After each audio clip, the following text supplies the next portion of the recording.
عورت کو ایک کتے کی طرح زنجیر سے باندھا گیا تھا، لیکن وہ فرار ہونا نہیں چاہتی تھی، بلکہ وہ تیزی سے زمین پر لیٹ گئی اور پوری قوت سے اپنی انگلیاں آگے بڑھانے لگی تاکہ سامنے رکھی کتے کے کھانے کی ایک پلیٹ تک پہنچ سکے۔ لیکن چونکہ عورت کو لوہے کی زنجیر سے باندھا گیا تھا، اس لیے وہ جتنا بھی زور لگاتی پاسا ہمیشہ تھوڑا سا رہ جاتا اور وہ خود بھی تقریباً زنجیر کے کھینچاؤ سے دم گھٹنے کے قریب پہنچ چکی تھی۔ آخرکار عورت نے اپنا دایاں پاؤں آگے بڑھایا، تب جا کر وہ کتے کا کھانا اپنی طرف کھینچنے میں کامیاب ہوئی۔ پھر جب عورت کو کھانا ملا تو وہ اسے ایسے کھانے لگی جیسے وہ کوئی شاہانہ ضیافت ہو اور بڑے مزے سے اسے کھانے لگی۔ لیکن کھانا کھاتے ہوئی عورت نے اچانک مدد کی ایک آواز سنی اور اسے احساس ہوا کہ یہاں اس کے علاوہ بھی کوئی اور موجود ہے۔ عورت نے فوراً دوسرے شخص کو آواز دے کر پکارا، مگر اسی لمحے لائٹ بند ہو چکی تھی، جس سے صاف ظاہر تھا کہ یہاں بات چیت کی اجازت نہیں ہے۔ چنانچہ عورت نے فوراً کتے کا کھانا الٹ دیا اور لوہے کی پلیٹ اٹھا کر دیوار پر زور زور سے مارنے لگی تاکہ شور مچ سکے اور دوسرے شخص کو پتہ چل جائے کہ یہاں اور بھی لوگ موجود ہیں۔ لیکن جلد ہی عورت کو شدید بے چینی محسوس ہونے لگی، کیونکہ ابھی جو کتے کا کھانا اس نے کھایا تھا اس میں دوا ملی ہوئی تھی۔ عورت کو فوراً چکر آنے لگے، آنکھوں کے سامنے اندھیرا چھا گیا اور وہ ایک جھٹکے میں کتے کے پنجرے میں گر پڑی۔ اگلے دن عورت بالکل ایک حقیقی کتے کی طرح باہر ٹہلانے کے لیے لے جایا گیا۔ اگرچہ وہ اب کتے کے کھانے کی پابندی سے آزاد تھی، مگر اس کی گردن میں اب بھی ایک عجیب و غریب کالر پڑا ہوا تھا۔ جب اس نے دیکھا کہ پیچھے کوئی نگرانی نہیں کر رہا تو عورت نے فوراً موقع پا کر بھاگنے کی کوشش کی، لیکن وہ چند ہی قدم بھاگی تھی کہ اس کی گردن میں پڑا کالر اچانک روشن ہو گیا اور سختی سے اس کی گردن کو جکڑنے لگا اور ساتھ ہی لاؤڈ سپیکر سے عورت کو خبردار کیا جانے لگا۔ لیکن سامنے لوہے کی جالی قریب دیکھ کر عورت نے ہر حال میں فرار ہونے کا فیصلہ کر لیا، مگر اگلے ہی لمحے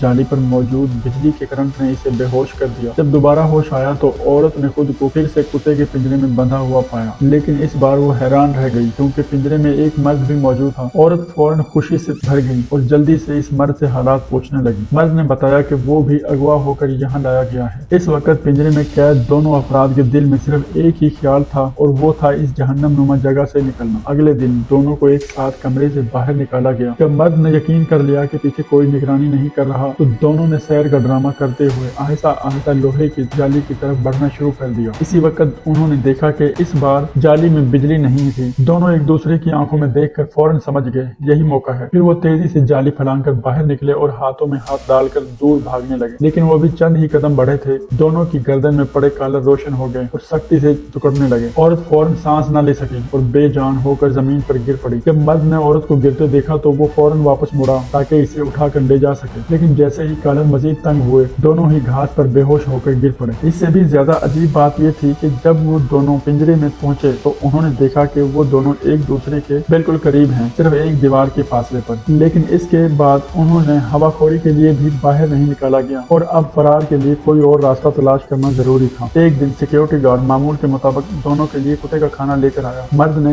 جو پہلے سے ہی سونے کا ڈرامہ کر رہا تھا اچانک اٹھ کر ڈنڈا پکڑا اور گارڈ کو اپنی طرف کھینچ لیا۔ پھر اس نے لوہے کی پلیٹ سے گارڈ کے سر پر زوردار وار کیا اور اسے بے ہوش کر دیا۔ اس کے بعد مرد نے گارڈ کی تلاشی لی اور اس سے چابیاں نکالی اور کامیابی سے کالر کھول دیا۔ لیکن جب مرد عورت کو ساتھ لے کر فرار ہونے لگا تو عورت نے نہ صرف جانے سے انکار کر دیا بلکہ لوہے کی پلیٹ اٹھا کر مرد کے سر پر زور سے مار دیا اور اسے بے ہوش کر دیا۔